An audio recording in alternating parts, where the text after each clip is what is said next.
आदमी मानसिक रूप में मजबूत है वो दुनिया में कभी नहीं कहीं नहीं दबेगा।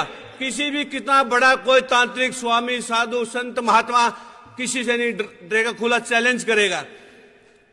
हमारे देश में वैज्ञानिक मुट्ठी भर हैं और ये तथाकथित साधु, संत, महात्मा सबसे ज्यादा हैं। फिर भी हम ये झूठा दावा करते हैं कि हम विश्व गुरु हैं। किस चीज में विश्व गुरु हैं? अगर आप अभी जो आज की तारीख में उत्तर प्रदेश के इलाहाबाद में कुंभ का मेला चल रहा है, अगर उसको आंखों से देखोगे ना, हंसी आती है कि कितनी बड़ी बेवकूफी है। नंगे लोग घूम रहे हैं, राख लगा के घूम रहे हैं, वो कई सिर में बालों में मोबाइल फोन टांगे हुए, विज्ञान का प्रयोग करते हैं लेकिन पाखंड का कितना दिखावा करते हैं। वो राजशाही यात्रा, शाही यात्रा, पेशवा यात्रा और घोड़े गधे हाथी पे नंगे बैठ के चल रहे हैं। क्या दुनिया में हमारा मजाक नहीं हो रहा? अगर वो पैसा विज्ञान और टेक्नोलॉजी में लगाया जाता, क्या बड़े बड़े वैज्ञानिक तैयार नहीं होते? क्योंकि हमारे धरातल पर वैज्ञानिक तैयार नहीं किए जाते, पाखंडी तैयार किए जाते हैं, बाबे मोड़े तैयार किए जाते हैं और वो देश की जनता को नशा करना सिखाते हैं। सारे के सारे बलात्कारी मिलते हैं। अगर आप देखो दक्षिण भारत के मंदिरों में जितने पुजारी बैठे हैं 100% सारे के सारे बलात्कारी हैं। देवदासी प्रथा हमारे पूरी दुनिया के इतिहास में देवदासी प्रथा हमारे माथे का कलंक है। दुनिया के किसी भी धर्म में छुआछूत नहीं है, केवल हिंदू धर्म में जिसके अंदर छुआछूत और मानव दुनिया की मानवता के सबसे बड़ा कलंक है। क्या हम इस कलंक पर फख्र कर सकते हैं? आज भी इस राजस्थान के हमने काफी इलाके जब सर्वे में देखे गए, हैरान रह गए। आज भी बहुत सारे देहातों में गरीब लोग किसी सामंत की हवेली के आगे अपने पांव के जूते निकालकर जूते सिर पर रख के झुक कर निकलते हैं। क्या हमारे शहीदों ने इन्हीं गुलामियों को देखने के लिए अपनी शहादत दी थी? क्या शहीद भगत सिंह ने इसीलिए अंग्रेजों को चिट्ठी लिखी थी कि मुझे फांसी नहीं दी जाए, मैं फांसी नहीं लेना चाहता, मुझे गोली मारी जाए क्योंकि मैं जंगी कैदी हूं? शहीद भगत सिंह ने गोली से मरने के लिए चिट्ठी लिखी थी और एक कायर सावरकर जिसने लगातार माफी मांगी और अंग्रेजों से 60 रुपए महीना पेंशन ली, आज उसके नाम पर कॉलेज बन रहे हैं।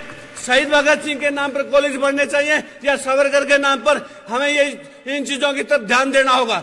अगर गद्दार लोग देश पर काबिज करेंगे, फिर जिन्होंने शहादत दी है फिर उनका क्या महत्व रह गया?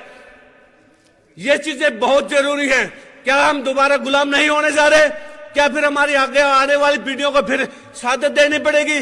क्या इसीलिए स्वतंत्रता सेनानियों ने आजादी की लड़ाई लड़ी थी? हमारे यहाँ राजस्थान में किसानों को लामबंद करके गोकुला सिंह नाम के एक स्वतंत्रता सेनानी ने मुगलों के खिलाफ लड़ाई लड़ी, उस जमाने में अंग्रेजों के खिलाफ लड़ाई लड़ी। वो अनपढ़ भोले लोग थे। अनपढ़ भोले भी जब आजादी की लड़ाई में इस हद तक जा सकते थे, हमारे पास तो साधन है, संसाधन है, पढ़े लिखे हैं, नौकरी पेशे वाले हैं। क्या हम उन लोगों की तर्ज पर इस अत्याचार का खिलाफ विरोध नहीं कर सकते? जिस देश में बच्चे भूख से मर रहे हैं वहां गणेश दूध पी जाता है। क्या ये चीजें बर्दाश्त करने लायक है? बिल्कुल भी नहीं। इसलिए सभी साथियों से हाथ जोड़कर अपील है कि इस मुहिम में आप प्रैक्टिकल बनिए। अपने आसपास जहां भी जिस इलाके में आप वहां काम करिए। और सभी से एक बात विशेषकर कहना चाहूंगा, क्योंकि जो साथी इस लाइन में आते हैं वो सबसे ज्यादा एक चीज पे उलझते हैं, वो है भगवान का मुद्दा। आपको सबसे 1 या 2 मिनट नहीं पकड़ेंगे पाखंडी लोग, वो आपको भगवान के मुद्दे पर घेरेंगे। आपको सिंपल एक लाइन में जवाब देना है।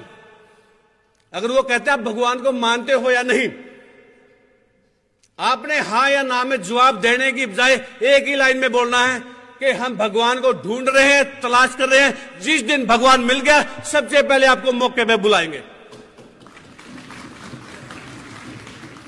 दूसरी लाइन बोलनी है, अगर भगवान आपको मिल गया आप हमारे को बुला लेना। जब तक आप लॉजिकल बातों में उनको नहीं उलझाओगे तब तक आप नहीं जीत पाओगे।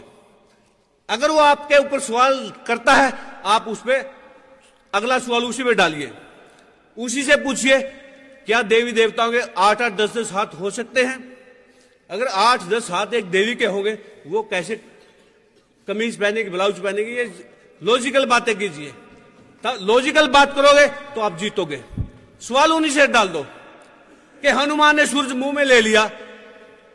उन बेवकूफों से सवाल करो, धरती से सूरज 13 लाख गुना बड़ा है, 13 लाख गुना बड़ा। तो वो आदमी हनुमान फिर धरती पर रहता कैसे था? जब 13 लाख गुना बड़ा सूरज को मुंह में ले गया, तो उसका खुद का साइज तो सूरज से 16 लाख गुना बड़ा होना चाहिए ना।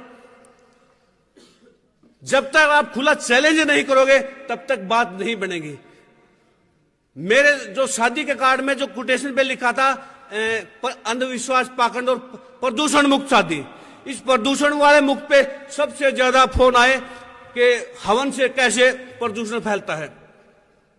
मैं लगातार फोन आने से परेशान हो गया, तैयारी चल रही थी। फिर मैंने 10 करोड़ का इनाम रखा जी। अगर कोई ये साबित कर दे हवन यज्ञ से पर्यावरण सुधरता है तो हम 10 करोड़ देंगे, और अगर हम साबित करेंगे कि प्रदूषण फैलता है 10 करोड़ आप देना। उसके बाद किसी का फोन नहीं आया। आज चौथी क्लास के बच्चे को पता है, तीसरी चौथी क्लास के बच्चे को, जब भी आग जलेगी ऑक्सीजन खत्म होगी, कार्बन डाइऑक्साइड, कार्बन मोनोऑक्साइड, ये गैसें पैदा होती है। अगर आप घी फूको, चंदन फूको, हम हवन सामग्री फूको, carbon dioxide, carbon monoxide, sulphur dioxide, तीनों गैसें निकलते, तीनों हमारे लिए नुकसानदायक हैं। ये जानकारी बराबर बताना जरूरी है। हमारे बुजुर्गों ने कहा था देसी घी खाने की चीज है, फूकने की नहीं, जलाने की नहीं। देसी घी खाओ, ताकतवर बढ़ो, शारीरिक तौर से भी, मानसिक तौर पे भी। इसलिए सभी साथियों से हाथ जोड़कर अपील है, ज्यादा से ज्यादा पत्रिकाएं पढ़े, ज्यादा से ज्यादा किताबें पढ़े, ज्यादा से ज्यादा प्रोग्रेसिव डॉक्यूमेंट्री फिल्म है वो ज्यादा से ज्यादा देखे, और ज्यादा से ज्यादा लोगों को जोड़े, और पूरी ताकत के साथ इस आंदोलन में कूद पड़ो। और हमारे देश का भविष्य वैज्ञानिक नजरिए में है, तरकशीलता में है, नास्तिकता में है। नास्तिक आदमी उसे कहते हैं जिसे खुद पर भी भरोसा है, दूसरों पर भी भरोसा है। आस्तिक कौन है? जिसको ना खुद में भरोसा ना दूसरे में भरोसा। मजबूत आदमी ही हमेशा जंग जीतते हैं, कायर और कमजोर नहीं। हमारे देश को गुलाम होने का सबसे बड़ा कारण अंधविश्वास, पाखंड है।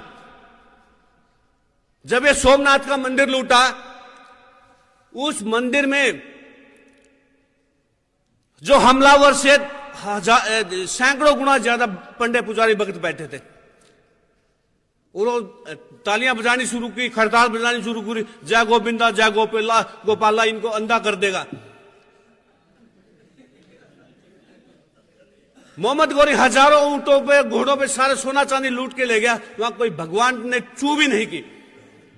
मुगलों ने पूरे देश को मार मार डंडे सीधा कर दिया। क्या कोई भगवान देवी देवता आया? नहीं आया। सारे के सारे कोने में दब गए थे। कोई भगवान नहीं आया, ना अंग्रेजों के टाइम में आया। जब यहां गरीबों पे अत्याचार होता है, कौन सा देवी देवता, कौन सा भगवान आता है? फिर ऐसे भगवान, ऐसे देवी देवता हमने चूल्हे में देने जो हमारे किसी काम के नहीं। अपने बच्चों को अगर एजुकेशन देनी तो वैज्ञानिक नजरिए की देनी है। केवल शिक्षा से बात नहीं बनेगी। आपको पीएचडी भी सूर्य को पानी देता मिलेगा। पढ़ा लिखा या अनपढ़ ये मायने नहीं रखता। आप जागरूक हैं या अंधविश्वास है ये मायने रखता है। तो साथियों, इसीलिए हर जगह आप तरक्की कीजिए। जो हमारा देश गरीब नहीं है, जनता गरीब है। जो यूरोप के लोग जाहिल कहलाते थे, उन्होंने हमारे यहां राज किया। और इसका कारण हमारा धर्म। हमारे धर्म में इतनी बकवास, अगर आप वेदों को पढ़ोगे, उपनिषदों को पढ़ोगे, पुराणों को पढ़ोगे, सारे के सारे बकवास है। पुराणों में ऐसी बात है आप परिवार के बीच बैठ के पढ़ नहीं सकते।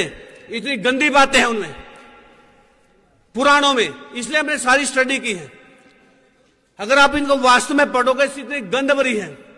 तो इसीलिए सभी साथियों से अपील है, सारी वैज्ञानिक चेतना की अच्छी अच्छी किताबें पढ़िए, जागरूक कीजिए समाज को, सभी को। जय जवान, जय किसान, जय विज्ञान, जय इंसान।